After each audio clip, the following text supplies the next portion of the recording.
अस्सलाम वालेकुम everyone and welcome back to another lecture.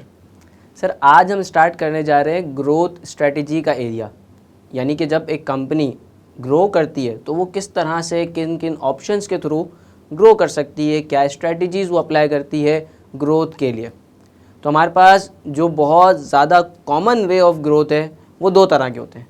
एक तो कंपनी ऑर्गेनिकली ग्रो करती है, ठीक है, यानी कि वो अपने ही रिसोर्सेज, अपने ही जो कॉम्पिटेंसीज़ होती हैं, फाइनेंशियल रिसोर्सेज हों या फिर नेचुरल रिसोर्सेज हों, टेक्निकल रिसोर्सेज हों या उसके ह्यूमन रिसोर्सेज हों, इन्हीं तमाम चीज़ों को अपनी इनसाइड एबिलिटीज़ को यूज़ करके वो ग्रो करती है। इसको हम बोलते हैं ऑर्गेनिक ग्रोथ।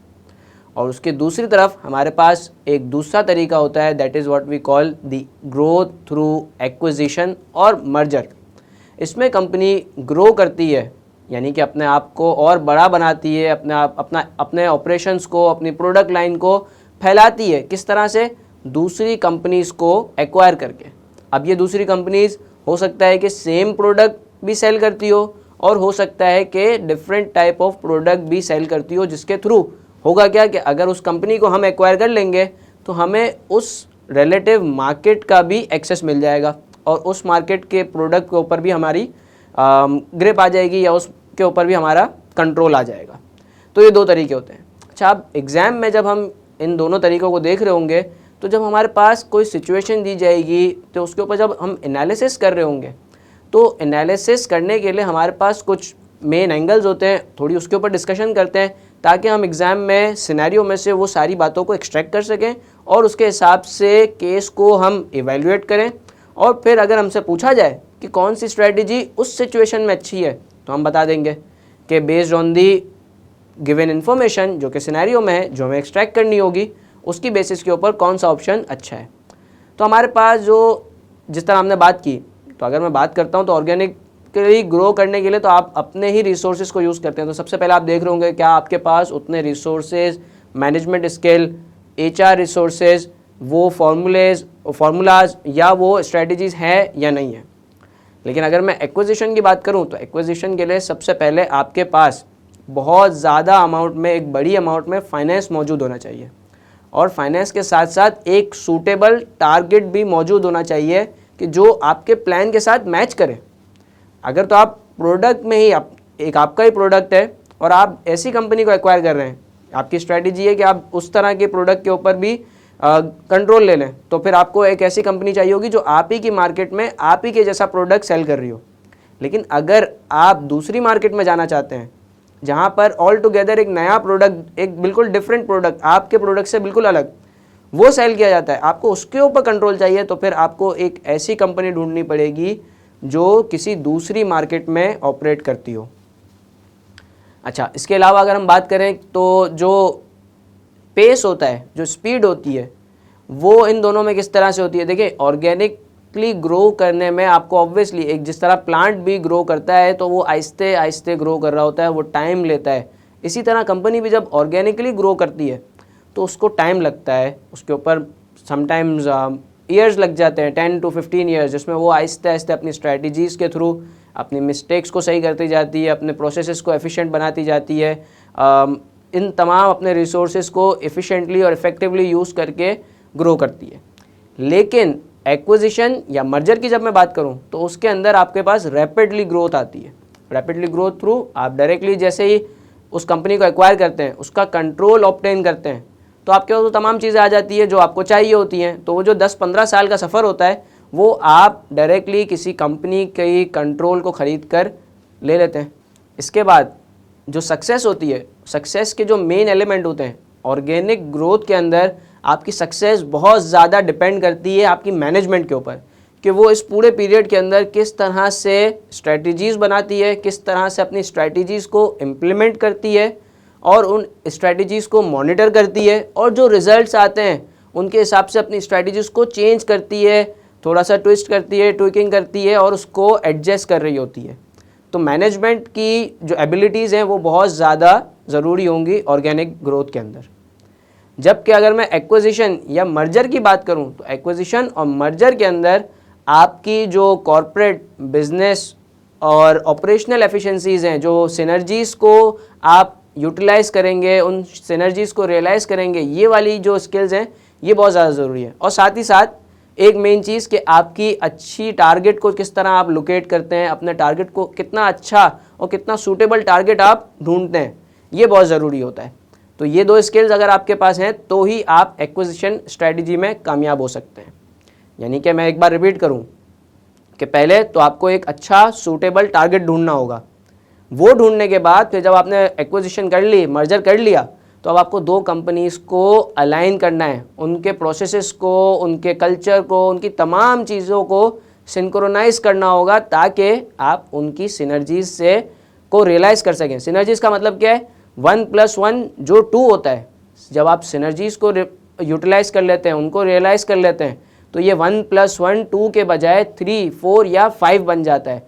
क्यों? क्योंकि 1 से भले 2 जब बोलते हैं, तो इसी तरह एक्विजिशन में 1 से भले 2 वाली बात को आपको रियलाइज़ करना होगा, और ये बहुत ज़्यादा ज़रूरी होता है, बहुत ज़्यादा मुश्किल काम होता है एक्विजिशन के अंदर। दूसरा, आप ये भी चेक कर रहे होते हैं कि ऑर्गेनिक ग्रोथ की अगर मैं बात करूं तो वहाँ पर अगर आपके कॉम्पिटिटर्स बहुत कम हैं लेकिन बहुत बड़े हैं, तो वहाँ पर आपको ऑर्गेनिक ग्रोथ करने में बहुत टाइम लग रहा होता है। क्यों? क्योंकि उनके पास जो मार्केट शेयर है, वो मार्केट शेयर इतना आसानी से लूज़ नहीं करेंगे, ना आपको लेने देंगे। तो वहाँ पर उनसे उनका मार्केट शेयर लेना उस मार्केट में जहाँ पर वो ऑलरेडी एक बड़ा प्लेयर है, वो एक मुश्किल काम होता है। लेकिन जब मैं बात करूँ एक्विजिशन की, तो एक्विजिशन में अगर लेट्स से आप अपने कॉम्पिटिटर को ही एक्वायर कर लेते हैं, तो स्ट्रेट अवे आपका कंपटीशन बहुत कम हो जाता है, और जो आपके कॉम्पिटिटर का मार्केट शेयर था वो भी अब आपका हो जाएगा। तो कंपटीशन लेवल की जो डिफरेंसेस हैं वो कुछ इस तरह से ऑर्गेनिक और एक्विजिशन या मर्जर के केस में चल रही होती हैं। आई होप कि ये सारी चीज़ें समझ आई होंगी। अब बस एक काम करते हैं कि हम बेनिफिट्स और डिसएडवांटेजेस या एडवांटेजेस कह लें, उनको देखते हैं इन दोनों के। बहुत आसान होंगे, एक के एडवांटेजेस दूसरे के डिसएडवांटेजेस होंगे, और एक के डिसएडवांटेजेस दूसरे के एडवांटेजेस होंगे। देखते हैं, ताकि एग्ज़ाम में जब हमारे पास केसेस आएँ तो उससे हम चीज़ों को लिंक कर पाएँ और इवैल्यूएशन में हम ये सारी चीज़ों को मेंशन कर पाएँ केस स्टडी से देखकर कि कौन से ऐसे पॉइंट्स हैं जो कि ऑर्गेनिक ग्रोथ के फ़ायदे हैं, कौन से एक्विजिशन के फ़ायदे हैं, और कौन से ऑर्गेनिक ग्रोथ के डिसएडवांटेज है और एक्विजिशन के डिसएडवांटेज हैं। तो बात करते हैं सबसे पहले, अगर मैं बात करूं ऑर्गेनिक ग्रोथ की एडवांटेजेस के, तो बहुत सिंपल है। ऑर्गेनिक ग्रोथ में कोई आपको बहुत ज़्यादा फाइनेंशियल रिसोर्सेज की नीड नहीं होती है, क्योंकि आप स्टेडली आप अपने ही रिसोर्सेज को, अपने ही रिजर्व्स को यूज़ करके स्लोली ग्रो कर रहे होते हैं। लेकिन as compared to organic growth, acquisition में आपको हाई फाइनेंस चाहिए होता है, क्योंकि आप जब कंट्रोल किसी कंपनी का ऑब्टेन करते हैं तो आपको बहुत अच्छे से पता है कि कंट्रोल ऑब्टेन करने के लिए आपको एक प्रीमियम पे करना पड़ता है नॉन कंट्रोलिंग इंटरेस्ट को, ताकि आपके पास कंट्रोल आ जाए। तो आपको एक फाइनेंस बहुत हैवी अमाउंट का चाहिए होता है। दूसरा, ऑर्गेनिक ग्रोथ जो है वो रिस्की नहीं होती है। क्यों? क्योंकि उसमें कोई हिडन मैटर्स नहीं होते हैं, आपके अपनी इंटरनली सारे प्रोसेस होते हैं, आपको तमाम चीज़ें पता होती हैं, और कोई ऐसी चीज़ नहीं होती जो आपसे ढकी छुपी हो। लेकिन एक्विजिशन या मर्जर के केस के अंदर हम ड्यू डिलिजेंस करवाते हैं, हम कंसल्टेंसी करवाते हैं, हम ट्रांजैक्शन को, उस कंपनी को इवैल्यूएट करते हैं। जिस तरह मैंने कहा कि बहुत ज़रूरी है कि हम ये देखें कि वो जो कंपनी है वो हमारे लिए सूटेबल है भी या नहीं। तो बिल्कुल ही जिस तरह हम कोई नॉर्मल चीज़, कोई शॉपिंग करने जाते हैं, तो हमें हमेशा एक चीज़ का डर रहता है कि जो चीज़ हम खरीद रहे हैं क्या हमारे साथ कोई धोखा तो ना हो जाए, या कोई ऐसी चीज़ हो जो हमें ना पता लगे ख़रीदते वक्त, और जब हम खरीद कर आ जाएं उसको, तो बाद में वो बात पता लगे और हमें ये मालूम हो कि जो हमने ट्रांजैक्शन की, जो हमने परचेज़ की है, वो एक नुकसान का सौदा था, एक घाटे का सौदा था। तो यहाँ पर इस तरह के रिस्क रहते हैं।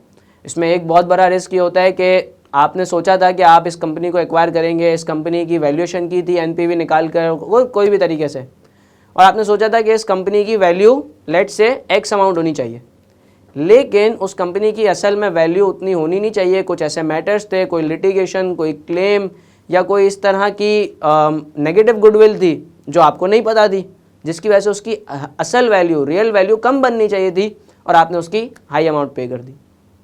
और दूसरा, आपने उसको ख़रीद तो लिया, और ख़रीदते हुए आपने सोचा था कि फॉर एग्जांपल मैं क्या करूँगा कि मैं दोनों के प्रोडक्शन प्रोसेस एक ही साइट पे ले आऊँगा, तो उससे क्या होगा कि मेरे प्रोसेसेस एफिशिएंट हो जाएंगे, डबलिंग कम हो जाएगी, वेस्ट कम हो जाएगा। इस तरह से मैं अपनी इकोनॉमीज़ ऑफ स्केल लेकर आऊँगा। लेकिन किसी वजह से आप इस सिनर्जी को, इस स्ट्रेटजी को फॉलो नहीं कर पाते हैं, तो इससे होगा ये कि आपका जो पूरा एम था, जो आपका ऑब्जेक्टिव था एक्विजिशन का, वो पूरा का पूरा फेल हो सकता है। तो एक्विजिशन में इतना बड़ा एक रिस्क रहता है जो कि उसका डिसएडवांटेज है। तो इसी तरह जो हमारे पास ऑर्गेनिक ग्रोथ के एडवांटेजेस होंगे वो एक्विजिशन के या मर्जर के डिसएडवांटेज होंगे। साथ ही साथ हमारे पास ऑर्गेनिक ग्रोथ में जो मैनेजमेंट और कल्चरल इश्यूज़ वाले मसले नहीं आते। क्यों? क्योंकि देखिए, एक कंपनी अगर आप किसी को एक्वायर करें दूसरी कंपनी को, हो सकता है कि वो कोई सेठिया कंपनी हो या ओनर सराउंडेड एंटिटी हो, कि जहाँ पर तमाम फैसले, तमाम चीज़ें उस ओनर के गिर्द घूमती हों, और वो फैमिली ओन बिज़नेस है। तो फैमिली ओन बिज़नेस में जो वर्कर्स हैं उनकी भी बहुत ज़्यादा अटैचमेंट होती है अपने ओनर्स के साथ। अब आपने उसको एक्वायर कर लिया, एक्वायर करने के बाद आप जब उन ओनर्स, उन वर्कर्स को यूज़ कर रहे हैं, तो जाहिर सी बात है, हो सकता है बहुत सारे वर्कर्स आपको छोड़ कर भी चले जाएं, वो उस कंपनी के साथ काम ही ना करें, क्योंकि उनकी एफिलिएशन तो उस ओनर्स के साथ थी जो फैमिली जो ओन करती थी। हो सकता है वो उनको छोड़कर भी कंपनी को चले जाए, और वो उस कंपनी के की मैनेजमेंट पर्सनल भी हो सकते हैं, की वर्कर भी हो सकते हैं, और की रिसोर्स भी हो सकते हैं, जिसकी वजह से उस कंपनी में वो खास बात थी जिसके लिए आपने उस कंपनी को ख़रीदा था। तो ये वाला इशू हमारे पास एक्विजिशन में रहता है, जबकि ऑर्गेनिक ग्रोथ के अंदर इस तरह का कोई इशू नहीं आता। ऑब्वियसली दो एंटिटीज़ जो होती है उनका एनवायरनमेंट, वहाँ का कल्चर, काम करने का तरीका, कहीं पे ये होता है कि अगर आप बोल रहे हैं कि सुबह 10 की टाइमिंग है तो सुबह 10 बजे का मतलब 10 बजे, लेकिन कुछ कंपनीज़ में ऐसा होता है सुबह 10 की टाइमिंग है तो वो 11, साढ़े 11 इस तरह चल रहा होता है।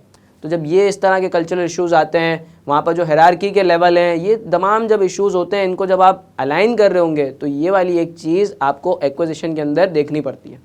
लेकिन ऑर्गेनिक ग्रोथ के अंदर इस तरह की कोई चीज़ नहीं होती है, क्योंकि आप ही की कंपनी होती है और आप उसी को ग्रो करवा रहे होते हैं। अच्छा, एडवांटेज में क्या होता है कि ऑर्गेनिक ग्रोथ में ऑल्दो ये स्लोली होती है, मगर ये स्टेडी होती है, यानी कि आप अपने पाथ के ऊपर चल रहे होते हैं और आपको रिजल्ट्स नज़र आ रहे होते हैं, स्लोली बट नज़र आते हैं। मगर एक्विजिशन के अंदर ये रैपिड होता है, मगर इसके अंदर रिस्क बहुत ज़्यादा है कि ये ऑल टुगेदर फेल हो सकती है और आपकी पूरी इन्वेस्टमेंट वेस्ट भी हो सकती है। यानी कि जितने आपने सोचे थे फ़ायदे तो नहीं हुए, और फिर आप उस कंपनी को जब डिस्पोज ऑफ करेंगे, जब डिसइन्वेस्टमेंट करेंगे, तो आपको जो आपकी इन्वेस्टमेंट की अमाउंट थी वो भी रियलाइज़ ना हो, यानी उससे भी कम अमाउंट रियलाइज़ हो रही हो। तो इस तरह के इशू हो सकते हैं। अच्छा, ये तो हमने बात की कि जो ऑर्गेनिक ग्रोथ के एडवांटेजेस थे उसी को हमने कन्वर्ट किया एक्विजिशन के डिसएडवांटेजेस के अंदर। लेकिन अब एक काम करते हैं, हम एक्विजिशन के एडवांटेजेस की बात करते हैं और उन्हीं को हम ऑर्गेनिक ग्रोथ के डिसएडवांटेजेस में कन्वर्ट करेंगे, ताकि हमें ये चीज़ें रिटेन करने में भी आसानी हो। अच्छा, अब एक्विजिशन, जैसे हमने बात की कि एक्विजिशन चूँकि रैपिड होगा, क्विक होगा, इसी तरह जब अगर मैं बात करूँ ऑर्गेनिक ग्रोथ की तो वो स्लो होगा। और एक्विजिशन में हमारे पास इकोनॉमीज़ ऑफ स्केल आ जाएंगी, क्योंकि हम रैपिडली, हमारा साइज़, हमारा वॉल्यूम, क्वांटम बहुत इंक्रीज़ हो जाएगा। तो जहाँ पर ये चीज़ें बढ़ जाती हैं, एक बड़े पैमाने पे काम हो रहा होता है, तो वहाँ पर बहुत सारी कॉस्ट एफिशिएंसीज आती हैं। मगर ऑर्गेनिक ग्रोथ के अंदर इस तरह की चीज़ नहीं हो पाती है। रीज़न बीइंग कि आप अभी स्मॉल स्केल के ऊपर हैं और आप आहिस्ते आहिस्ते ग्रो कर रहे हैं। जिस वक्त आप ग्रो करेंगे ऑब्वियसली उस वक्त तो कॉस्ट एफिशिएंसीज आएंगी, मगर एट द मोमेंट आपके पास कोई इकोनॉमीज़ ऑफ स्केल नहीं होती है। हाँ, स्लोली आपको अचीव होने लगेंगी। आपका मार्केट शेयर बहुत ज़्यादा स्पीड से बढ़ जाता है। साथ ही साथ आप अपने कॉम्पिटिटर्स को भी वाइप आउट कर सकते हैं, क्योंकि कभी कभार ये होता है कि आप अपने कॉम्पिटिटर को ही एक्वायर कर लेते हैं, और कभी कभार ये होता है कि आप कोई दूसरी कंपनी को एक्वायर करने के बाद, लेट्स से आप एक फाइनेंशियल इंस्टीट्यूशन है, यानी बैंक है, और आपने एक टेक्नोलॉजिकल कंपनी को एक्वायर किया, और एक्वायर करने के बाद आपने एक ऐसी सर्विस प्रोड्यूस की, एक ऐसी सर्विस इंट्रोड्यूस की जिसको हम बोलते हैं फिनटेक। फिनटेक के थ्रू, यानी हमने कहा कि ऑनलाइन बैंकिंग की सर्विस आपने इंट्रोड्यूस कर दी। अब जब आपने ऑनलाइन बैंकिंग की सर्विस इंट्रोड्यूस की, तो जो आपके कॉम्पिटिटर्स थे, जो दूसरे बैंक्स थे, वो ऑल द वे मार्केट से बिल्कुल ही आउट हो जाएंगे, क्योंकि कस्टमर्स के पास एक ऐसी चीज़ आ जाएगी जो उसको और कोई प्रोवाइड नहीं कर रहा था। तो एक तो आप अपने कॉम्पिटिटर को एक्वायर करके अपना साइज़ बड़ा कर सकते हो, कंपटीशन कम कर सकते हैं, या फिर आप कोई ऐसी एंटिटी को एक्वायर करके अपने आप को कोई इस तरह से एज दे सकते हैं कि आप अपने बाकी कॉम्पिटिटर्स को पीछे छोड़ सकें। लेकिन ऑर्गेनिक ग्रोथ में इस तरह से नहीं होता। ऑर्गेनिक ग्रोथ के अंदर आपको काफ़ी ज़्यादा मेहनत करनी पड़ती है अपने प्रोडक्ट के ऊपर, अपनी मार्केटिंग के ऊपर, अपने कॉस्ट स्ट्रक्चर के ऊपर, ताकि आप अपने कॉम्पिटिटर से उसका शेयर ले सकें और अपना शेयर बढ़ा सकें। एक और एडवांटेज ये होता है एक्विजिशन या मर्जर के थ्रू। फॉर एग्जांपल एक कंपनी है जिसके पास एक फ़लाँ एरिया में कोई प्रोडक्शन करने की या कोई चीज़ सेल करने का पेटेंट, ट्रेडमार्क या लाइसेंस है। अब आप वो जब लाइसेंस लेने जाएंगे तो आपको एक लंबे चौड़े प्रोसेस से गुजरना पड़ेगा और रेट टेपेटिज्म और ये सारी चीज़ें देखनी पड़ेंगी। तो अब आप क्या करते हैं, आप क्विकली रैपिडली उस कंपनी को एक्वायर कर लेते हैं जिसके पास ऑलरेडी वो लाइसेंस, ट्रेडमार्क या पेटेंट है। तो उसको एक्वायर करने के बाद आपके पास भी उसका इमीडिएटली एक्सेस आ जाता है और आपको ये सारी ख्वारी से गुजरना नहीं पड़ता। तो ये वाली चीज़ ऑर्गेनिक में ऑब्वियसली नहीं होगी। ऑर्गेनिक ग्रोथ के अंदर आपको अगर कोई चीज़ एक्वायर करनी है, किसी चीज़ का एक्सेस लेना है, तो आपको उसके लिए ये तमाम प्रोसेस से गुजरना पड़ेगा, टाइम भी लगेगा उसके अंदर हैवी कॉस्ट भी आ सकती है।